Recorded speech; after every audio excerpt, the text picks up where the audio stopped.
Bismillahirrahmanirrahim. Assalamualaikum warahmatullahi wabarakatuh. Kami kelompok 9 Tadris IPA C dengan anggota saya sendiri Muhammad Welaksono NIM 207200094 dan rekan saya Bayu Armanda Putra NIM 207200074. Kami akan mempresentasikan mengenai bab sumber energi. Di sini terdapat beberapa poin, diantaranya mengenai makanan, kemudian bahan bakar fosil, dan sumber energi terbarukan.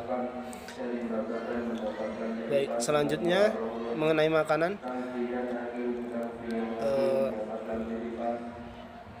di dalam makanan tentunya terdapat berbagai macam nutrisi yang dikandung di dalamnya.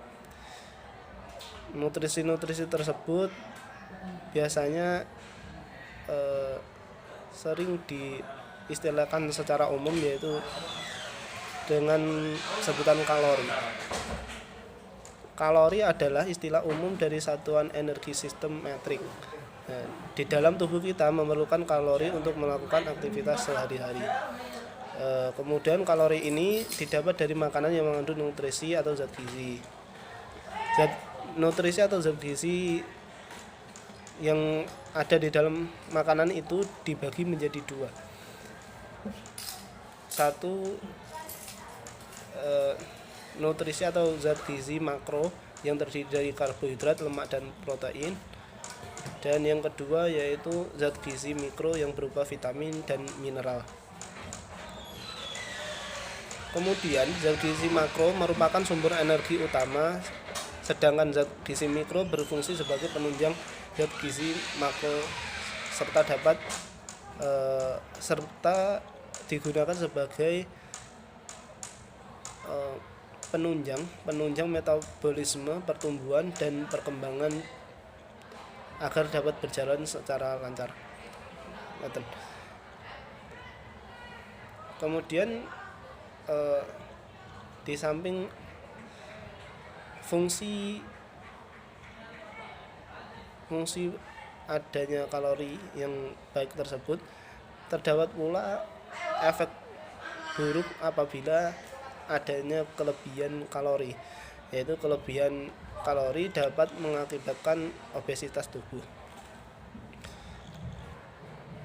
Selanjutnya ini ada proses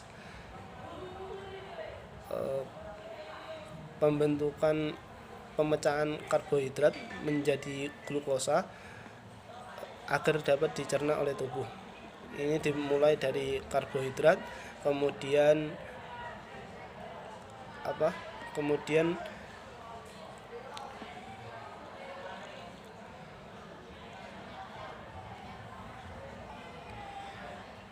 oleh enzim amilase pankreas diubah menjadi maltosa. Kemudian dari maltosa tersebut oleh enzim maltase sukrase diubah menjadi glukase. Secara singkatnya demikian. Kemudian lemak itu juga untuk menjadi mikro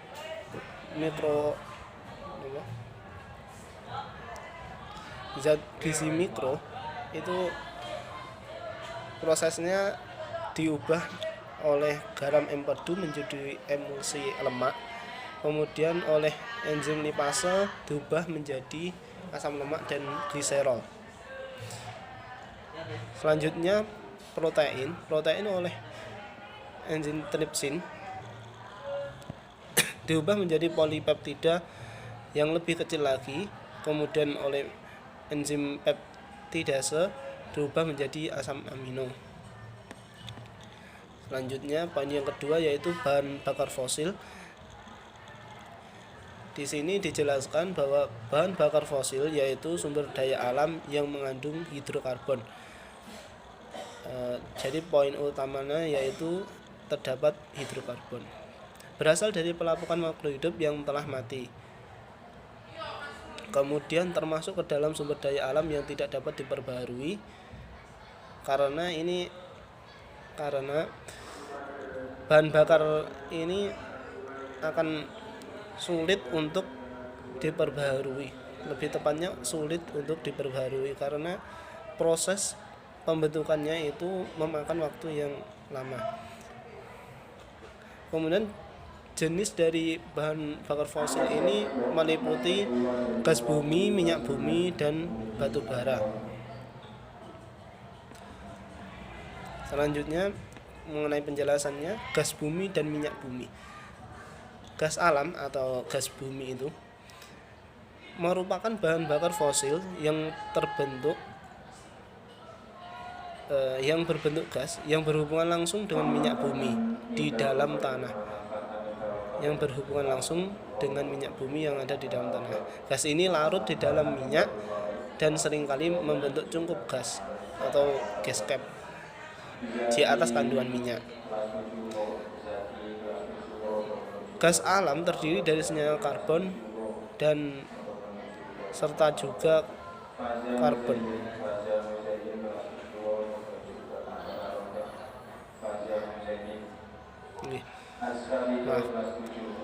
Selanjutnya, agar dapat dimanfaatkan dalam kehidupan sehari-hari, gas alam harus dibersihkan terlebih dahulu disebabkan karena ketika baru keluar, gas bumi terdiri dari metana, etana, butana, propana, hidrokarboksida, karbon dioksida, minyak, nitrogen, sulfur, serta berbagai jenis kotoran.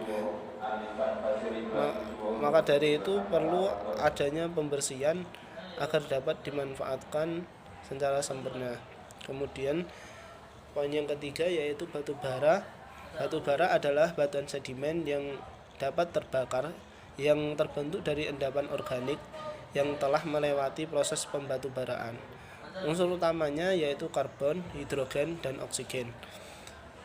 Batu bara memiliki beberapa jenis, diantaranya seperti antrasit, bituminus, lignit, dan gambut. Batu bara digunakan sebagai bahan baku pembuatan semen, baja, aluminium, dan juga sumber energi pembangkit listrik. Ini kemudian kegunaan dan produk bahan bakar fosil. 1. Minyak bumi. Minyak bumi seringkali kita jumpai dalam bentuk bahan bakar seperti bensin atau gasolin, kemudian kerosin, minyak tanah, premium atau mudahnya bensin kuning, kemudian solar, aftur, dan gas.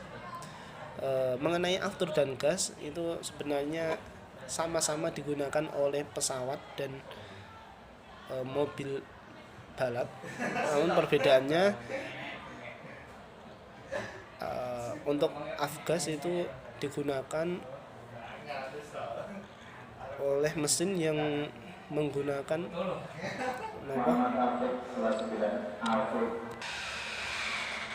biasa digunakan pada mesin pesawat atau mobil balap khusus yang membutuhkan daya bahan bakar yang lebih mudah meledak. Kemudian menjadi sumber gas cair karena seperti tadi di dalam minyak biasa terdapat gas yang bercampur di dalamnya. Kemudian sumber produksi polimer atau industri plastik. Kemudian ada lagi produksi bahan serat seperti rayon, polyester, nilon, dan bahan tekstil lainnya. Kemudian menjadi sumber bahan poliuretan untuk pembuatan busa. Sebagai bahan produksi mobil seperti blok badan mobil, minyak rem, pelumas, dan bahan bakarnya. Kemudian sumber pengolahan pupuk dan komponen bahan obat-obatan. Kemudian ada di sini kemudian gas bumi. Gas bumi biasa kita temukan dalam bentuk LPG yang biasa digunakan untuk memasak ibu-ibu di dapur.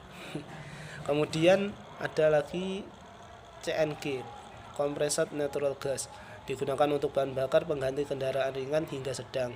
Kemudian ada lagi LNG, liquefied natural gas, yaitu sejenis gas metana 90% yang dicairkan pada suhu minus 163 derajat Celcius. Ini nanti kemudian akan setelah ditransmisikan kemudian dirubah menjadi zat metana. Kemudian di sini metana biasa digunakan untuk penghasil listrik melalui turbin uap. Kemudian etena digunakan dalam produksi etilen, produk polietilen, kemasan, kawat, dan lain sebagainya sebagai pembangkit listrik. Kemudian selanjutnya batu bara. Batu bara biasa digunakan dalam bahan bakar kereta api, kemudian sebagai pembangkit listrik, kemudian penghasil produk gas, yaitu dengan menyedot gas yang dikeluarkan oleh batu bara dan diolah kembali untuk menghasilkan solar dan produk hidrogen. Selanjutnya yaitu sisa pembakarannya dapat digunakan untuk bahan pembuat pupuk. Dan yang terakhir, bahan pembuat plastik, yaitu dapat digunakan untuk membuat plastik. Demikian dari saya, akan dilanjutkan oleh teman saya Bayu Armanda Putra. Assalamualaikum warahmatullahi wabarakatuh. Perkenalkan, nama saya Bayu Armanda Putra, NIM 207200074, semester 3, Tadris IPA C. Baiklah, saya akan memaparkan sebuah materi dengan tema sumber tenaga, ya dimana saya akan memaparkan sumber tenaga energi yang terbarukan. Baiklah, yang pertama adalah saya akan menjelaskan tentang pengertian dari energi terbarukan. Energi terbarukan merupakan sebuah sumber energi yang berasal dari alam yang mampu digunakan dengan bebas, mampu diperbarui terus-menerus serta tak terbatas. Sadar bahwa sumber energi tak terbarukan menipis, para ilmuwan dari berbagai negara pun mulai mengembangkan sumber energi terbarukan. Energi terbarukan ini merupakan sumber energi yang berasal dari alam yang mampu dibuat kembali secara bebas, serta mampu diperbarui terus-menerus dan tak terbatas. Energi terbarukan mampu diciptakan dengan memanfaatkan perkembangan teknologi yang semakin canggih, sehingga mampu menjadi sumber energi alternatif. Jenis-jenis energi terbarukan. Penggunaan sumber energi yang semakin meningkat membuat manusia menemukan opsi lain dari sumber energi yang ada sekarang ini. Adapun jenis-jenis energi terbarukan yaitu sebagai berikut. Yang pertama adalah tenaga surya. Yang kedua, energi angin. Yang ketiga, energi pasang surut. Yang keempat, energi ombak. Dan yang terakhir adalah energi panas laut. Yang pertama adalah tenaga surya. Jenis energi yang satu ini berasal dari proses penangkapan energi radiasi tenaga surya atau sinar matahari, kemudian mengubahnya menjadi listrik, panas, atau air panas. Untuk mendapatkan aliran listrik, panas matahari akan diserap menggunakan solar panel atau panel surya, kemudian mengubahnya menjadi tenaga listrik. Yang kedua adalah energi angin. Angin merupakan udara yang bergerak. Sudah sejak lama angin digunakan sebagai sumber energi. Contohnya di negara Belanda, angin dimanfaatkan untuk menggerakkan kincir. Kincir ini berfungsi sebagai sumber alat pengolah biji-bijian. Sekarang ini, listrik juga mampu menghasilkan tenaga listrik dengan dimanfaatkan turbin. Turbin ini yang berguna untuk menggerakkan generator yang membangkitkan listrik. Yang ketiga adalah energi pasang surut. Energi ini diperoleh dari hasil pasang surut air laut. Diketahui, energi jenis ini juga dimanfaatkan di pantai timur Amerika dan Eropa. Turbin yang dipasang tepi laut membantu mengubah energi dari pasang surut air laut menjadi energi mekanik untuk menggiling gandum. Yang keempat adalah energi ombak. Energi jenis ini digunakan untuk membangkitkan listrik. Hanya saja kekurangannya adalah untuk mengembangkan energi ombak ini membutuhkan infrastruktur dengan jumlah biaya yang relatif mahal. Yang terakhir adalah energi panas laut. Air laut memiliki perbedaan temperatur yang mana bagian dalam air laut terasa dingin dan bagian permukaan air laut terasa panas karena terkena sinar matahari. Perbedaan temperatur ini yang dimanfaatkan untuk menghasilkan energi listrik dengan menggunakan teknologi yang canggih. Sumber energi terbarukan perlu diketahui, sumber energi saat ini berasal dari energi fosil dan energi terbarukan. Di Indonesia masih banyak area potensial untuk mengembangkan energi terbarukan. Adapun beberapa sumber energi terbarukan yaitu tenaga air, panas bumi, biomasa, tenaga surya, tenaga angin, panas laut, ombak, dan pasang surut air laut. Yang kedua adalah manfaat energi terbarukan. Penggunaan energi terbarukan mampu menyerap sumber daya serta investasi yang mana manfaatnya bisa dirasakan hingga di masa mendatang. Berikut ini beberapa manfaat energi terbarukan yang perlu kamu ketahui. Yang pertama adalah meminimalisir efek pemanasan global, sumber energi tak terbatas, meningkatkan kesehatan, menciptakan lapangan kerja, hemat sumber daya, dan serta uang. Baiklah, mungkin cuman segitu yang dapat saya sampaikan. Lebih kurangnya saya mohon maaf. Wabillahi taufiq wal hidayah. Wassalamualaikum warahmatullahi wabarakatuh.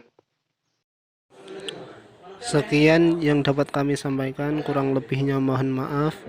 Wassalamualaikum warahmatullahi wabarakatuh.